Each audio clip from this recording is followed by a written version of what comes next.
Our next speaker has over 13 years of international research and consultancy experience, mostly in telecom and consumer electronics industries. Today she is respectful digital market intelligence director at the fourth largest market research organization in the world, GfK. Please welcome on stage Valentina Venkova.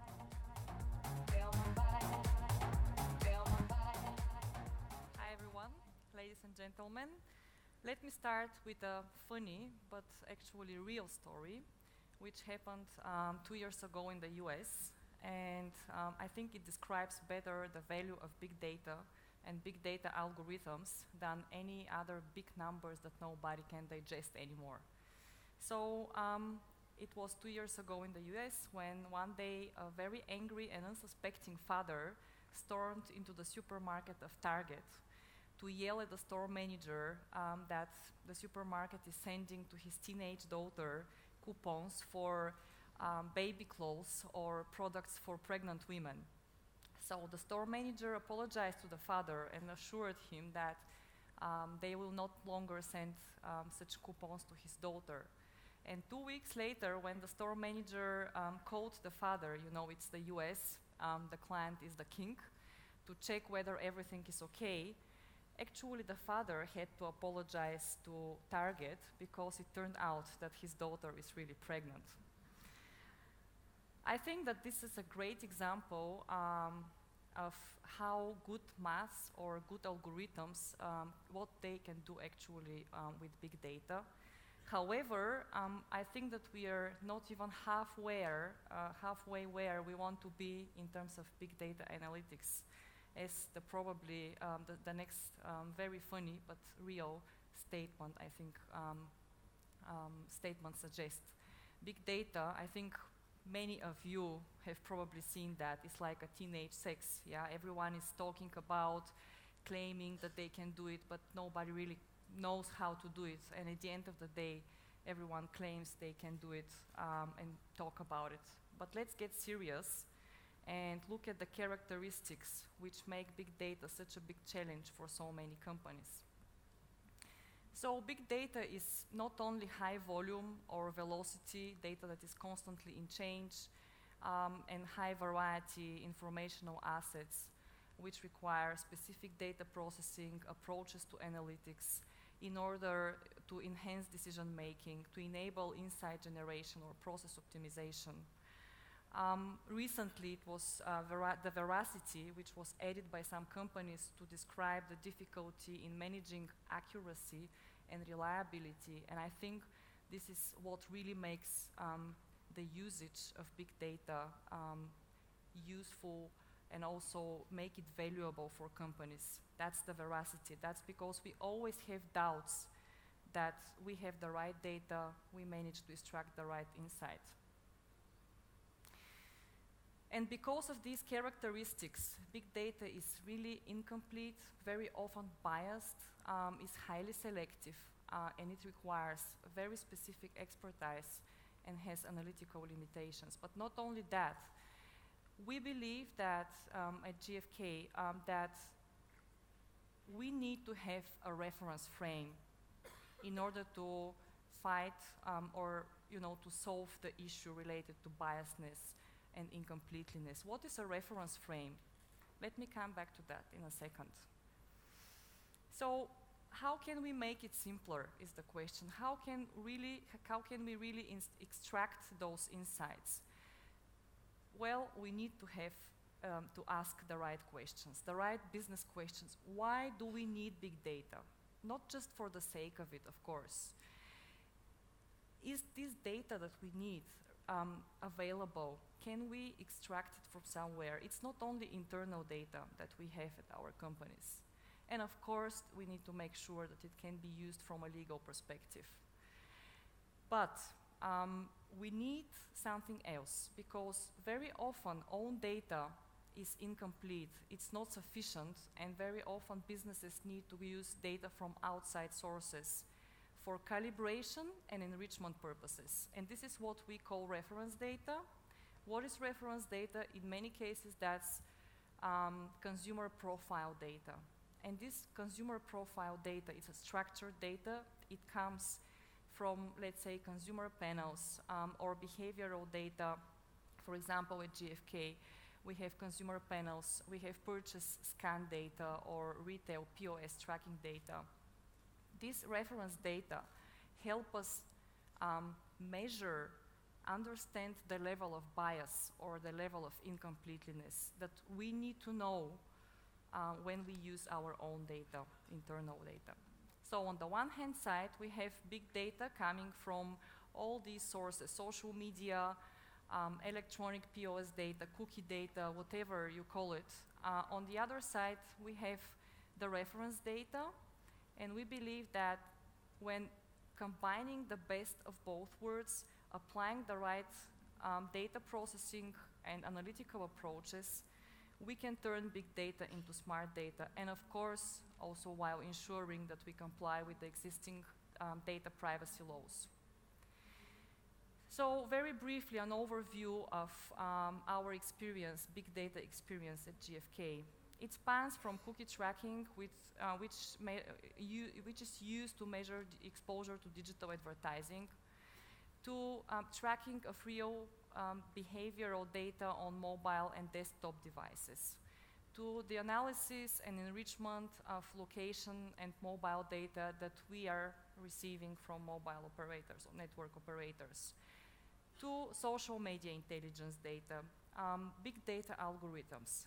But what we believe big data is all about, this is really about the smart integration of all these different sources, which should be led by the right business questions. And I'm talking here about combining social media intelligence data, we heard that before, with data from outside sources like CRM, email, marketing, whatever, purchase data. So let me, in the next couple of minutes, just provide you with some real live cases that we've worked on at GfK and with our partners that will explain better how we do it. And to start with the consumer purchase journeys. Why with this case? Because more and more we get the following business question from clients from various different industries. The question is very simple. How do I best allocate my online and offline marketing spending to maximize sales? What do we need to know? First, we need to understand what's the role and the importance of all the different online and offline touchpoints throughout the consumer decision-making journey. And unfortunately, traditional research or existing internal own data, they are providing some insight, but they can't really provide the big picture, the complete picture. That's why, in our case, we used, on the one hand side, big data coming from our mobile and desktop tracking technology, so that we know exactly what people do when they search online, when they plan to buy, let's say, a new smartphone. We don't need to ask. Combined with reference data, which in our case comes from consumer surveys. So on the one hand side, we know what people think they do or people think they know, their attitudes. On the other hand side, we have their real behavioral data on mobile and desktop devices. An example of the outputs. It probably comes at no surprise that the consumer decision journey can be as complex as this graph suggests. However, when we analyzed the aggregated individual paths, we actually found out some patterns. For example, Google AdWords can be really a big driver of traffic to brand websites, to our brand website, for example. However, it is the click-and-mortar retailers' websites, it's also the aggregators' websites where consumers spend most of their time when they are researching for a product. And that's why we as a brand should make sure that we know exactly which are those websites, which are those online touchpoints, where the consumer can be interrupted by us as a brand, and we can accompany his trip, his purchase journey, so that eventually they buy from us. But reach is not everything. Yeah, it's not only about reaching out to 80% of my target audience.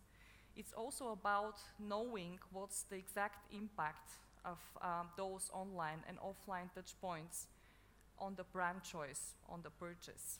So, for example, in this case, smartphone category case, the question was, do visitors of, let's say, a certain brand website, manufacturer website, are more likely to buy my brand in comparison to those who visit telecom operators? So we have the reach. So which are those touch points which provide the high reach, but which are the other touch points that convert better into the browsers into purchasers?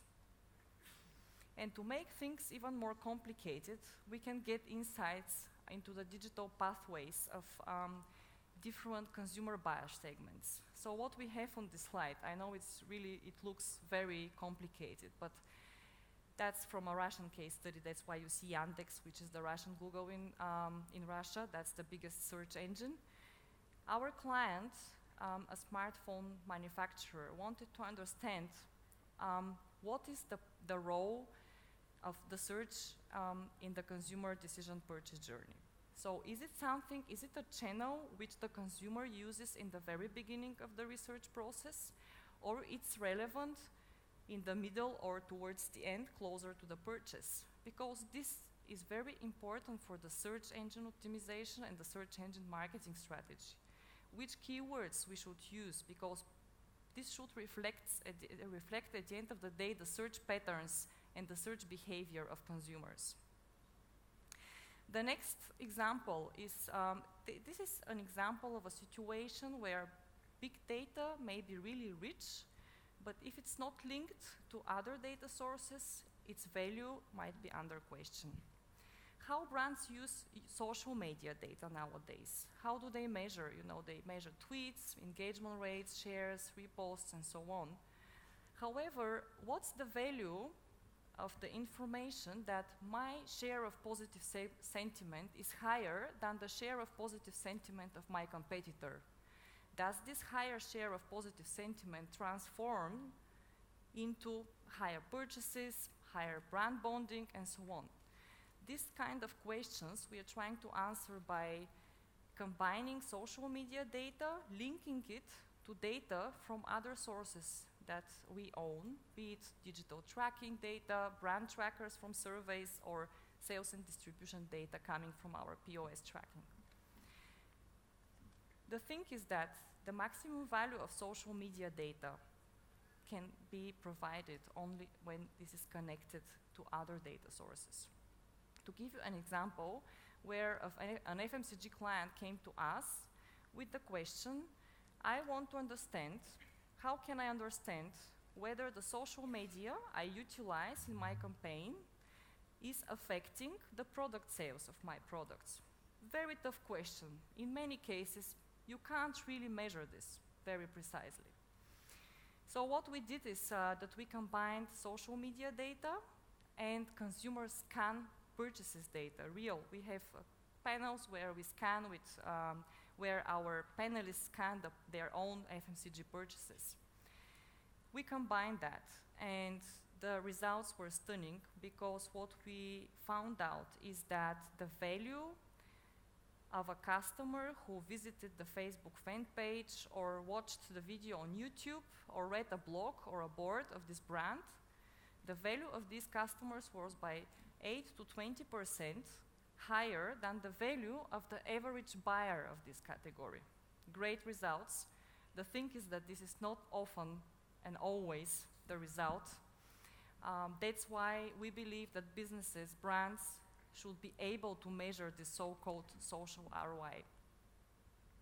And finally, I would like to show you a great example of, and I think that's really the most complicated application of big data, is combining data coming from network operators with other sources. How do we do that? At GfK, in some countries, we cooperate with network operators, and we combine extensive subscriber data, mobile or geolocation data, with comprehensive consumer data from GfK assets, be it POS tracking or consumer panels data. The business objectives that we are trying to address are all related to either optimization of mobile strategies, so we know better our mobile audiences.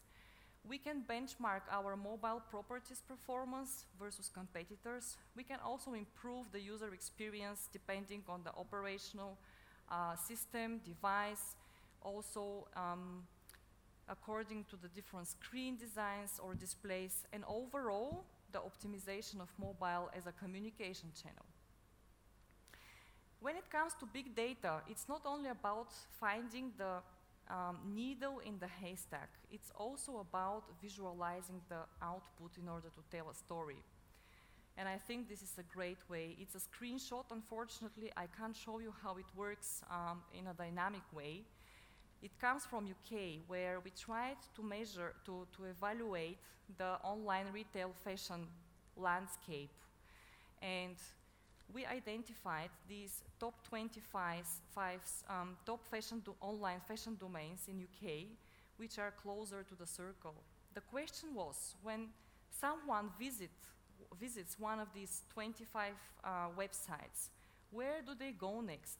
How interconnected are these websites in the fashion online landscape? With the purpose to be able to predict where do people go next. And this is very valuable for brands, because if you know where the most prospective potential customers go and where do they go next, you will be able to really outline a very efficient digital marketing campaign, and you will only target those websites where the potential customers with the highest probability to buy your brand will visit. Finally, I will show you a very short video, and I think that's the most powerful way of showing how geolocation data can you just increase a little bit the... Or quieter, yeah, thanks. Before they invested in opening new stores or reviewing the rent on existing ones.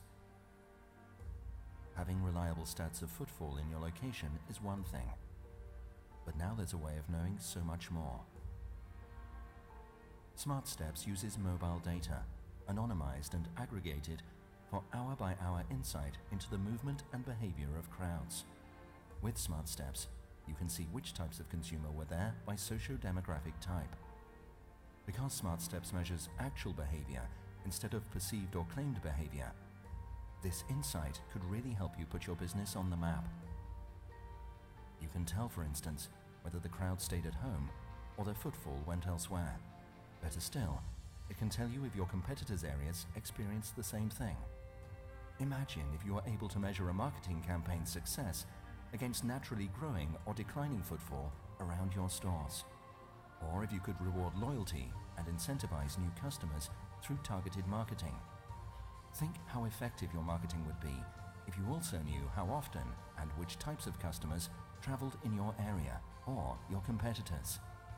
Now you have the power to transform perceived behavior into the actual paths and preferences of your consumers. Smart Steps, bringing real-world insight to businesses around the globe. So if I want from you to take one key takeaway from my presentation today when you go home, that's this one. You shouldn't rely on big data only, because without understanding the context and without knowing the level of bias and incompleteness, big data can really be of a very limited value for you. Thank you.